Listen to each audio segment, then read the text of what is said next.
So guys, তোমরা হয়তো চিনতে পেরে গেছো তো এরা কারা। তো বংলুচ্চা টিম আমাদের মুর্শিদাবাদ ঘুরতে এসেছিল, তো আমাদেরকেও ডাকলো, তো আমরাও চলে এলাম তাড়াহুড়ো করে।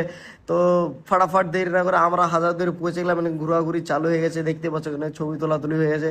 আরে জানলে পারে মানুষের ভিড় লেগে যেত, কিন্তু মানুষ জানে না, তাই না হলে একাকার ছাড়া মারা একাকার। তারপর হাজারদুয়ারি ঘুরিয়ে আমরা চলে গেলাম বাইরে।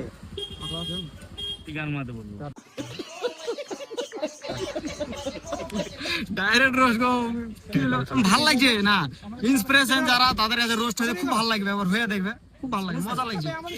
চুলুক চুলুক করছে আমার, বুঝতে রাজদা এবার হাই নমস্কার, জয় হিন্দ দোস্ত, জয় হিন্দ দোস্ত।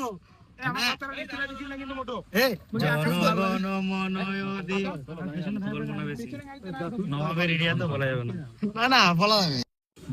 কাকা চিনতে পারছো তো এদেরকে? আরে চিনতে পারছি বলে তো বললাম যে তুমি মুখটা খুলে না, হঠাৎ করে কেন বলবো বলো? তাহলে একটা ফ্রিতে পেয়ারা দাও, দেবে না?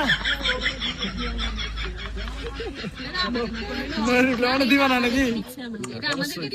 অবশ্যই বলে সেটাই অনেক বিজনেসের জায়গায় হবে না, বিজনেস বিজনেস। বাইরে পেয়ারা কেনার পর আমরা চলে গেলাম কাঠগোলার ভিতরের দিকে। এই তো যাচ্ছি, দেখে একখান খাইলি, ও কি টেস্ট, ভালোই আছে রে মাল। তো এখানে ভিতরে ঢোকার পর এই যে জায়গাটা কেউ কেউ চিনতে পারছো, তাড়াতাড়ি ফাটাক করে কমেন্টে বলো, বুঝতে পারলে? সবাই মিলে এখানে আমরা দাঁড়িয়ে ভালোই করছে। এখানে ছবি তুলে দিয়েছে, আমি দেখতে পাচ্ছি ওর আগে হেভি হেভি ছবি তুলে দিয়েছি, দারুণ ছবি, মানে পোস্ট করেছে ইনস্টাগ্রামে, দেখো। তো আমরা এখন বিদায় নাকি? বিদায় কান্না লাগছে অমরদা, বন্ধু বলে বিদায় গেছে, বিদায়। ঠিক আছে, বিদায় দিবস টুডে। বিদায় দিবস। কাইনালে চুপ চুপ চুপ। ওরা চলে যে রুমে। বাংলা গান কি বলতো? বিদায়, টাটা বাই বাই। বিদায়। আজ জানে দাস তুমি পন মারাও।